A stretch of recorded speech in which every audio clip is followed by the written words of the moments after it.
I'm always amazed where people hear of us now saying, your assistant editor read our book. When we remember, the reason we wrote the book is a guy named Srikumar Rao, who we met at a leadership guru conference. He came to visit, and Srikumar Rao, I think, was a contributing editor at Forbes at one time, and had set up this kind of leadership practice, and brilliant gentleman from India descent. And he toured our operations, and he sat right across from me here, and he said, Bob, I've interviewed in my journey hundreds, if not thousands, of CEOs. I have never seen anything like I have just seen, spending 2 days listening to your people. You have to share this with the world, which is why we decided. That's because Penguin Books always said, no, you're going to write a book. And I said, I don't write books. I'm an accountant. He said, no, you're going to write a book. And so when Srikumar said that, we felt compelled that we had been given a blessing of the way the world was intended to be, okay, where people know how to work and care for each other in harmony, okay? And so we then say, well, if we're going to write a book, I can't write a book, so we need a co-author.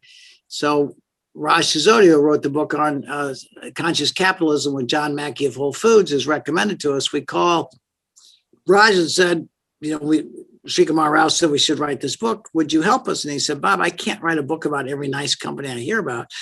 And we said, okay, so if you want to sometime come down and visit with us, great. So some 4 or 6 months later, we still hadn't picked an author because it wasn't our primary goal. And Raj Sisodia, again, with his work at Babson, writing Firms of Endearment, writing Conscious Capitalism book with John Mackey of Whole Foods, and then writing Firms of Endearment, he said he spent 2 days in our operations, and he looked at me and he said, Bob, this is a book that has to be written, and I am going to write it, okay?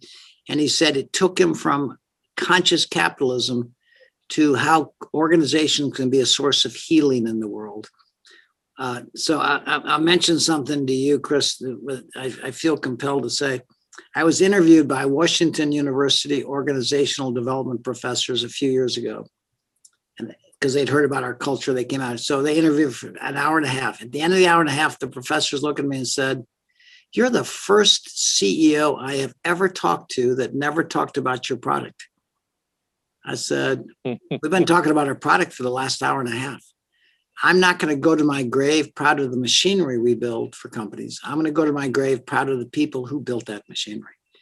And they were startled, okay, because business is all about products. I said, our product is our people. We build great people who do extraordinary things. So, Chris, we have been blessed. I'm a simple accountant from Ferguson, Missouri, okay? Basic public education, pretty average college education, very traditional business education. How could I possibly stand up to leaders of the world today, all over the world?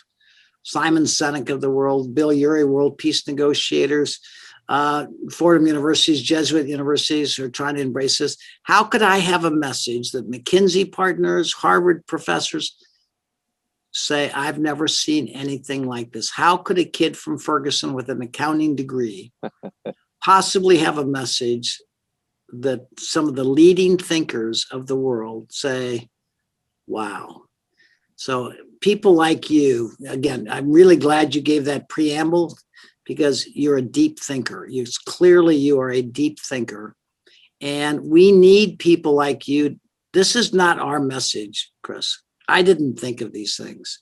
Somebody is using us to show the world the way we're intended to work together, where people feel valued and go home and treat their family as they've been treated for 40 hours a week. So people like you who can help us share this message, we're profoundly grateful and in service to, because the beauty, I mean, I was on Mary will remember this. I'll give you a really short story. I was asked to give a speech in Dallas or in Texas a few years ago with Raj Sisodia, my co-author. Raj is brilliant. He can talk about how capitalism has impacted the civilization of the world brilliantly, and beautiful slides. So, and I went to give my speech. So I went down at invitation of Raj to present, and I walk into this Marriott conference room. There's 1,000 entrepreneurs in there, which surprised me.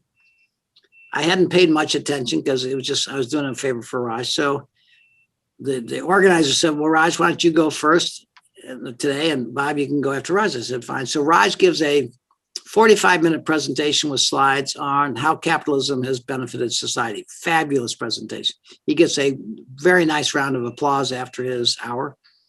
And I get on the stage, simple kid from Ferguson, an accountant, with just following Raj. And I tell my stories about my transformation. At the end of my 45 minutes, people jumped out of their chair, started yelling, and had a standing ovation for my message. And I stood back and I said, why? Raj was brilliant. He was thoughtful. It's years of research. And I told my stories. And the answer was that Raj gives information and I give inspiration. Okay. Okay. I love that. Yeah. And I was on a call last week with Martin. How do you pronounce it? Martin Seligman? Dr. Martin Seligman, yeah. Who is the founder of positive psychology at the University of Pittsburgh, who's known around the world for positive psychology. And he was a keynote speaker, and I followed him for 15 minutes. But like Raj, a professor gave a lot of academic research and rigor to his message of how positive psychology leads to resilience in people, which is important. It was very informative, but then I told my stories, and because it was a Zoom meeting, I could see people's faces. They were much more engaged, if you will, in my simple stories of my transformation than in academic theory. And as Simon Sinek said, if it exists, it must be possible. So Chris, the difference between me and brilliant people like Raj and Martin and Srikumar is our story is simple in words and stories people can embrace. Yeah. Does that make sense? No, it totally makes sense. I thank you, first of all, for the compliments and the appreciation of what we're doing. It's so in line, and I right back at you. It's so in line with what you're doing and vice versa. And you nailed it and hit it on the head with what we believe. You know, we are part of something bigger. This is not something we're doing or you're doing. It's something we're doing together. And Chris, it's what the world desperately needs. Exactly. And one of the other things and reasons we started this is there's so many honors out there that try to pick out these very specific little technical things, and they're important. They're all important, right? You know, there's magazines or publications that honor environmentalism or honor sustainability or honor, and these are all, you know, important things, but you can get really lost in the minutia of these little things sometimes and forget the big picture of people. And that's why we love the whole idea of what you talk about. The product is people. We are helping create people that have wonderful, happy lives. And that's the whole point of us being here, you know? And so remember, Chris, I was on a call with a lady from Munich today, brilliant lady. And I said, you know, we have a world movement on sustainability, environmentally, you know, to be good stewards of our green, you know, environment. Okay, to not, you know, energy conservation, all the other things in the environment, recyclability. We have a lot of people passionate about preserving our planet. But what about the humans? Okay, we are destroying humans because. Remember, these statistics are horrible, Chris. 88% of all people feel they work for a company that does not care about them. 88% of all people. Yeah. There's a 20% increase in heart attacks on Monday mornings when people have to go back to work. Wow. I did not know that. Yeah, 65% of all people would give up a salary increase if they could fire their boss. 55% of all people would trust a stranger before they'd trust their boss. And we have executives concerned about the cost of healthcare in our country. When I talk to CEOs, I say, you know, you're all concerned about the cost of healthcare. You are the problem. 74% of all illnesses are chronic. The biggest cause of chronic illness is stress, and the biggest cause of stress is work. So we are killing, as Jeffrey Pfeiffer at Stanford said, his book is called Dying for a Paycheck, and he doesn't mean anxious to get one. He estimates we're killing 120,000 people a year of work-related stress from his research. Wow. So when we talk about sustainability of the earth, what about sustainability of civilization? Okay. Yeah. If we're not going to, if we're destroying each other for economic gain, why don't we want to preserve human dignity? And so you're going to like this. About 3 months ago or something like that, Bill Urey of Harvard, world peace negotiator, he's been negotiating world peace for 30 years. He called me and said, Bob, he's one of our biggest supporters. He said, Bob, I'm just concerned about the social unrest in our country. I'm concerned about the pandemic, and I'm concerned about the political dialogue. And he said, let's just talk. So we talked for about an hour, and I said, the problem, Bill, is we have a country that doesn't know how to listen to each other. We talk at each other, but we want to know how to listen to each other. And that's the problem. We can't solve these problems by talking to each other. We've got to learn to listen and understand. Anyway, we chatted for an hour, and the next day he emails me Tom Friedman's article in the New York Times, unrelated to my conversation, but it nailed it. Tom Friedman said it beautifully. He said, we don't have a poverty of money in this country. We have a poverty of dignity. And when people don't feel a sense of value and they feel lack of dignity, their dignity is not validated, you'll see humiliation, anger, and unrest like you've never seen before. And he quotes Nelson Mandela in terms of social unrest. So what Tom Friedman went on to say is what we need is deep listening, which is the foundation of what we teach at Barry-Wehmiller University.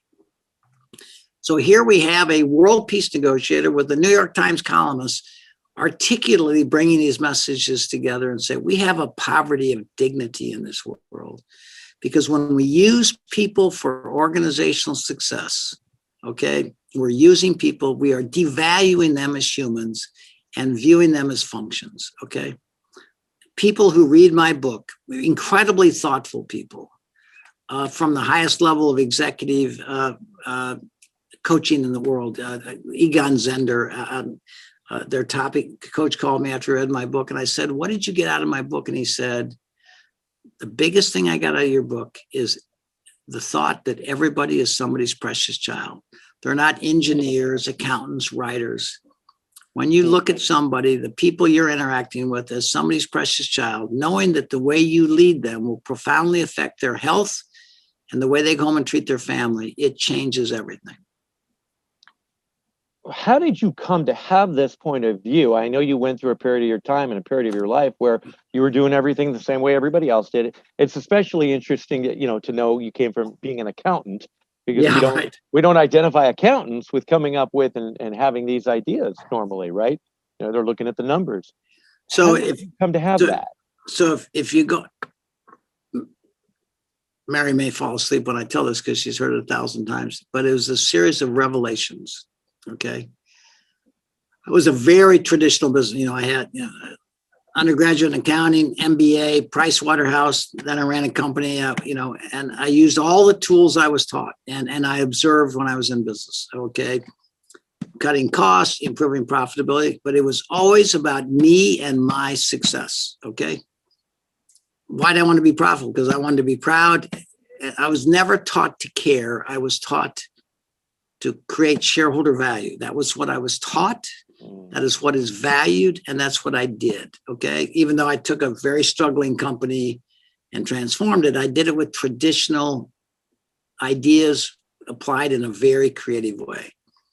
So in 1997, when I just acquired this company in South Carolina, I flew down there to be there the very first day. Again, it was a big acquisition for me. And I walked into the offices. It was March of 97 when they have March Madness. And when I was getting a cup of coffee in the cafeteria before I met with the leadership team, and the first day I was the new owner, I was getting a cup of coffee, and these young men and women were standing in the lunchroom having coffee, talking about the outcome of last night's basketball games, how they were doing in the office pool, having fun. I wasn't paying attention about who won, but I was watching their body language. They were having fun.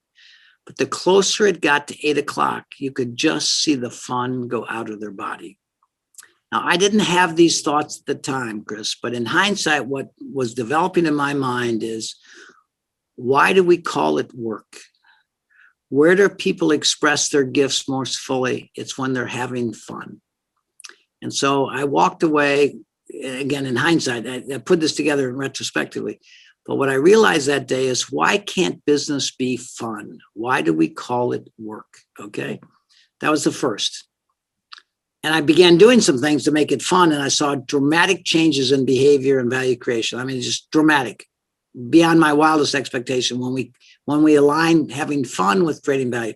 So the second was, I was in church a few years later. The rector of my church was my mentor, was a brilliant rector. And one day I looked at my wife after the sermon and I said, Cynthia, Ed has only got us in church for 1 hour a week.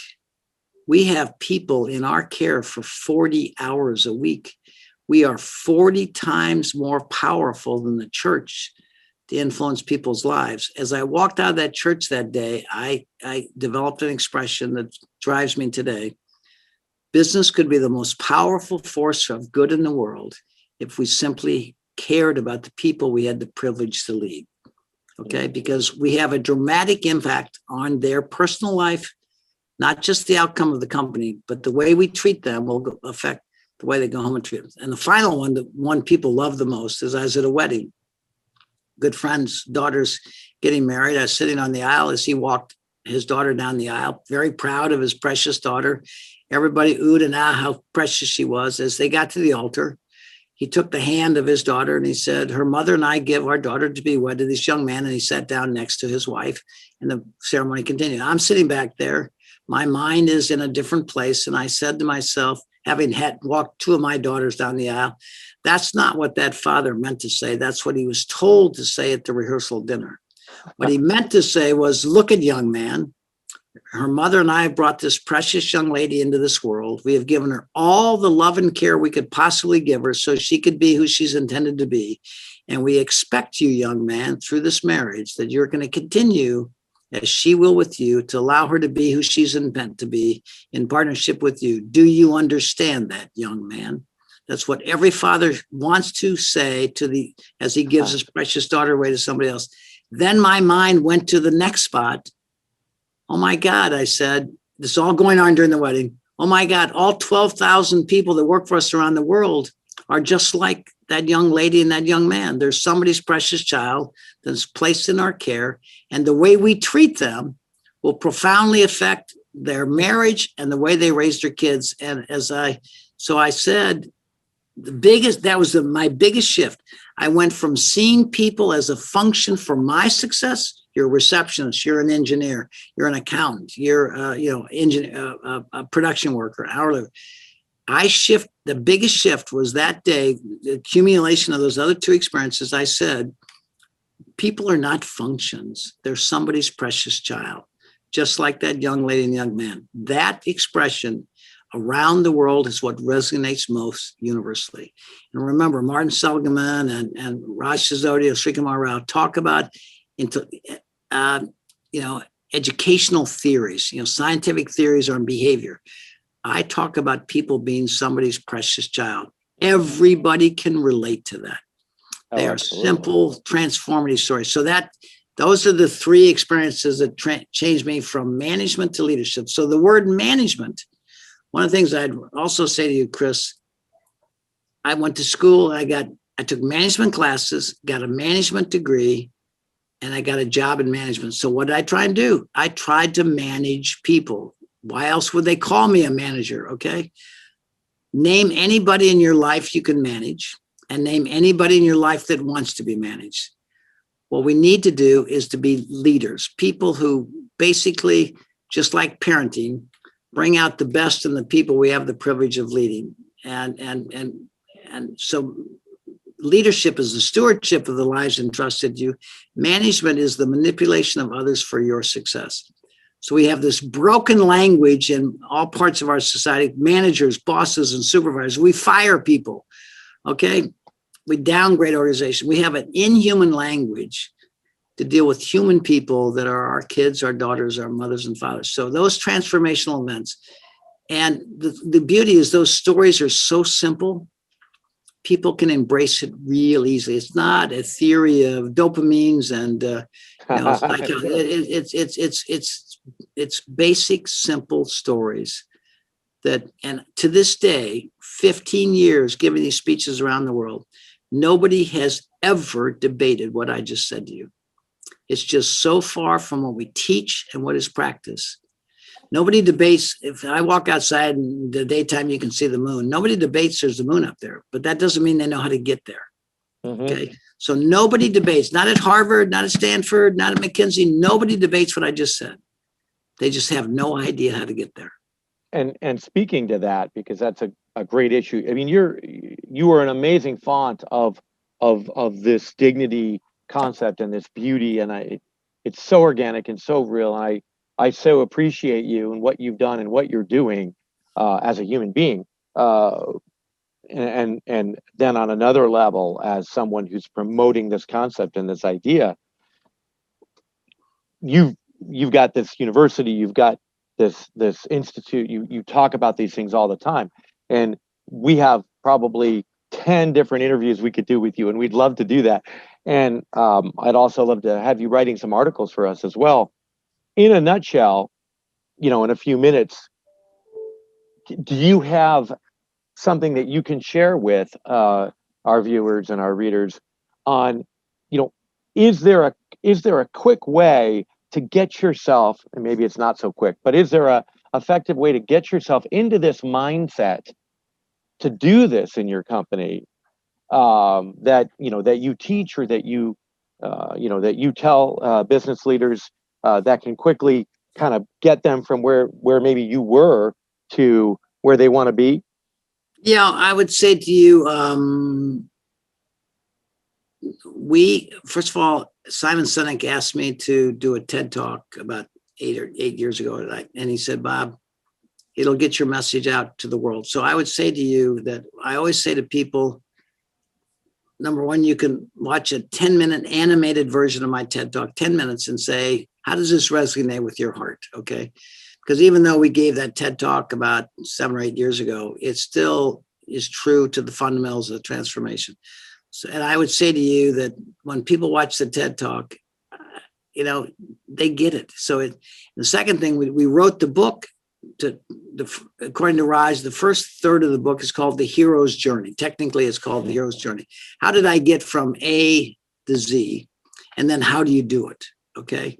So I would say to you, from my standpoint, we have the TED Talk, we got the book, but the basic, I can give it in 2 minutes because it's basically about caring for the people you have the privilege of leading, okay?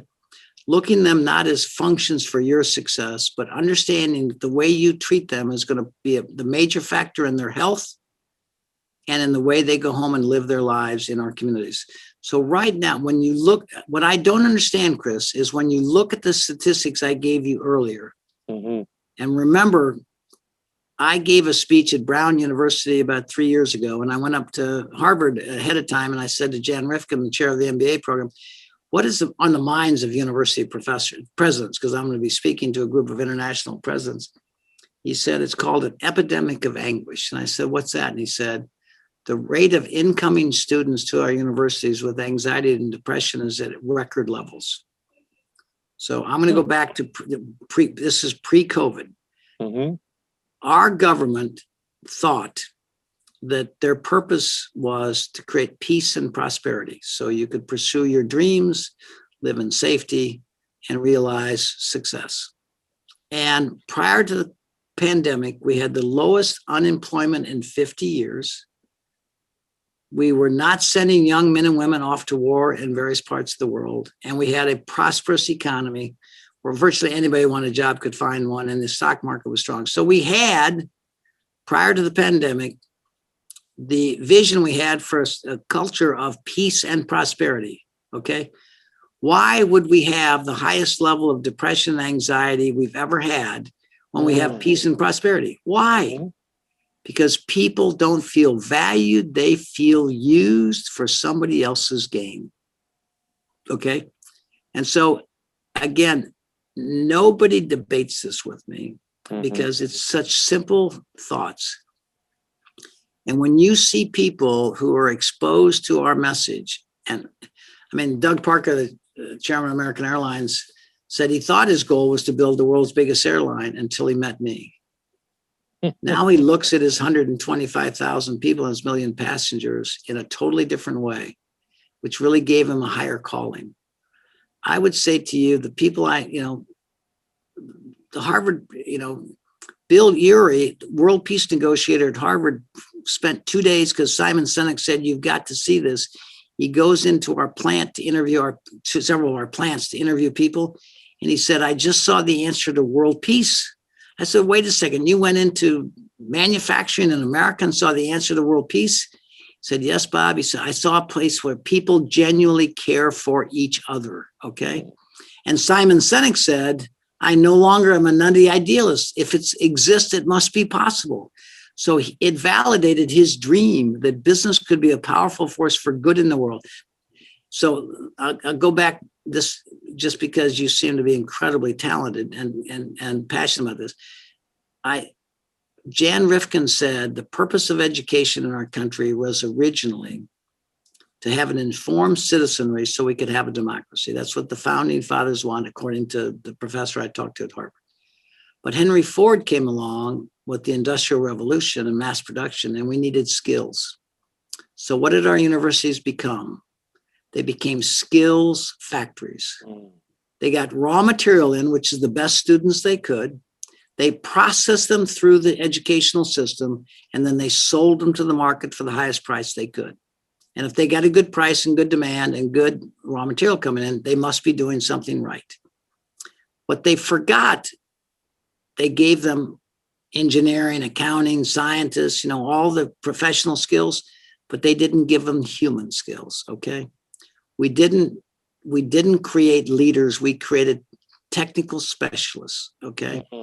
Okay. In finance, in accounting, in management, but we didn't give them leadership skills because the market wanted technical skills, and the universities are rewarded by the market with financial support and buying your product. Okay. Your graduates.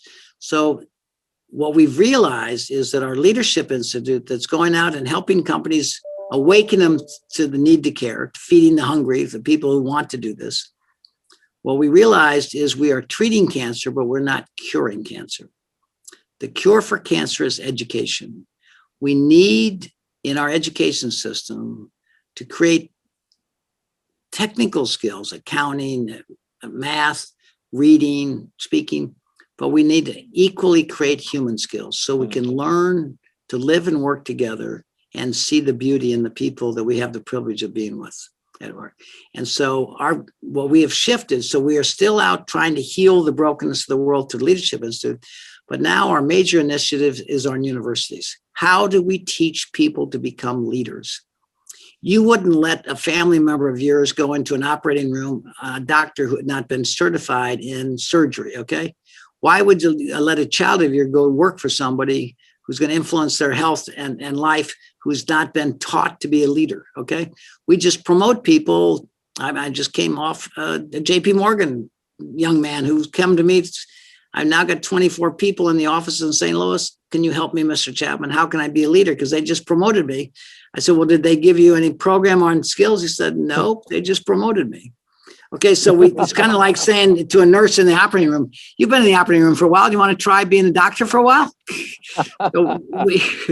So does that all make sense, Chris? Oh my goodness. It's so obvious to me. Yeah, no, it is, once someone like you explains it as simply as you do, and as anecdotally as you do, with human stories and human explanations, it's very clear. And it becomes almost, it's like one of those, how did I not realize that, right? But that's the thing. It takes people like you to explain that in leadership positions like you to explain it. And, we've had been blessed to have so many incredible CEOs come on board. And, we had Hubert Jolly talk, who is the former CEO of Best Buy, and turned it around and talked about how people are the whole point of this. And when people who have done it explain it's so much more powerful. And what you do that makes it even more powerful is talk about your human transformation as well, and how it changed you. And there's nothing more powerful than an accountant talking about how Hey, Chris, the greatest compliment somebody ever gave me is, I can't believe you're an accountant. Yeah, exactly. And I could keep you on here for another 2 hours, but I know you need to do what you need to do. But I would like to ask you just one last question here, which was, how has this transformed your own life personally? Because obviously you are a person that seems just overjoyed to be alive and overjoyed to do what you're doing and to be able to do what you're doing. How has coming into this understanding of this, changed your life personally? Well, I would say to you, I was an extremely happy, satisfied person doing traditional things because I was very financially successful in the traditional terms. But my journey through this transformation is giving me a sense of purpose beyond your imagination. I mean, it makes clear every day what I should be doing. I'm 75 years old. Oh, wow. Okay. And I have a passion like I've never had before. I mean, I've always been passionate about my role, but it has given me a sense of purpose beyond our company. Because, I mean, seriously, how could an accountant from North St. Louis with a public education with an accounting degree possibly be blessed with the message that people at McKinsey, Harvard, Stanford, Simon Sinek, Bill Urey would say, I've never seen anything like this. How is that possible unless some higher power is using us? When you go back and spend time and look at how this journey occurred to me, you'd say, there is no way you thought of this, Bob. This is not Bob Chapman speaking. This is some higher power. I mean, I can stand up with some of the most thoughtful people in the world today, which I am blessed to get to meet. And they go, wow, I've just never, it seems so simple. Okay.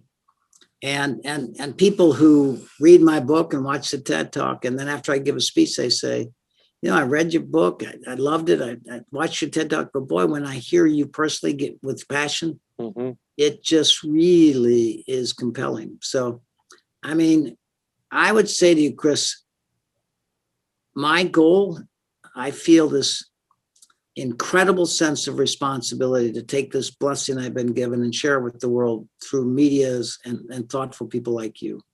Because we are self-destructing in the world. We have people trying to protect the environment. We have the World Green Movement, the environmental movement, to protect our environment. But we don't have anybody trying to protect our humanity. Okay. And what good is the earth if we are self-destroyed as humans? We live in, and again, I want to add to this. I speak in every part of our society, not just business. I speak in the military.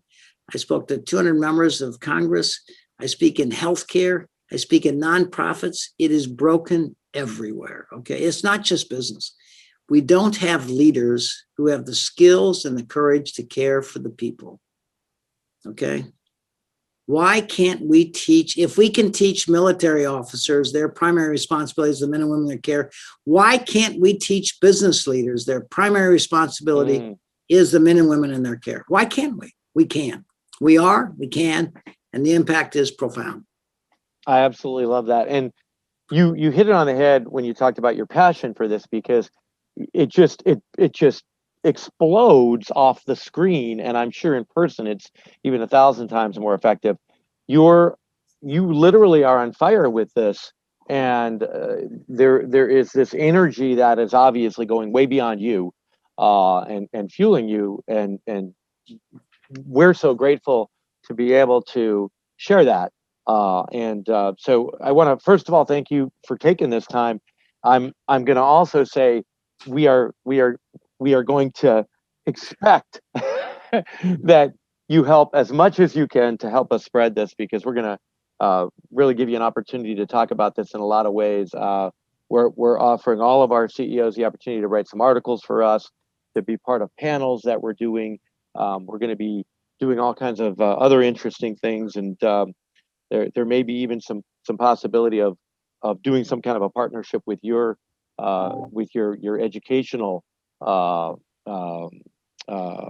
institute to actually, maybe co-promote some things that we're trying to do. So we really want to welcome you in all kinds of ways. We think of this as a movement, and it's an powerful and important movement. And I'll leave you with one little funny anecdote about George Carlin. I don't know if you remember George Carlin, but he did a wonderful monologue on environmentalism one day, and he said, we want to save the planet, and he said, we can't even take care of ourselves. How are we going to save the planet? and it was really a wonderful look. He had an incredible way of looking at things in a different way, and it's such a simple thought, right? We got to take care of each other, and no one is telling us and teaching us how to do that, right, except for people like you. Chris, that's the point I want to make. We have our religion say we need to care for others.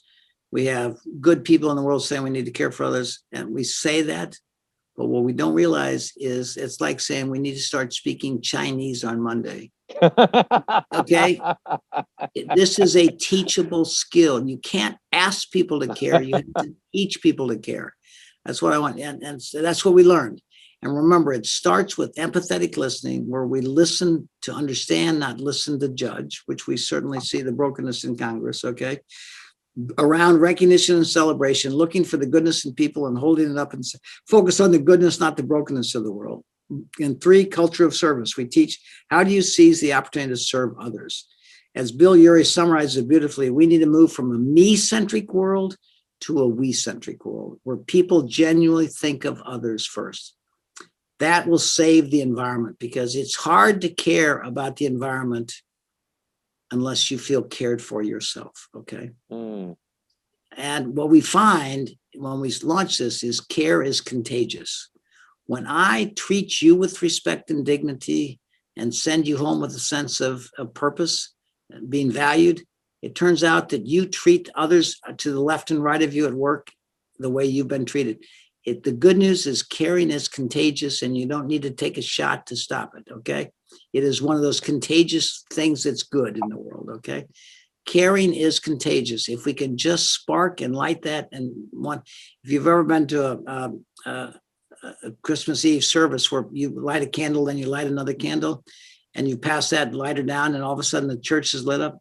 That's what we do. We are lighting individuals' candles who light other candles, who light other candles, and pretty soon the whole church is alight with candles because we lit each other's candles. That is what care does. It lights each other's candle. Oh, I love that, Bob.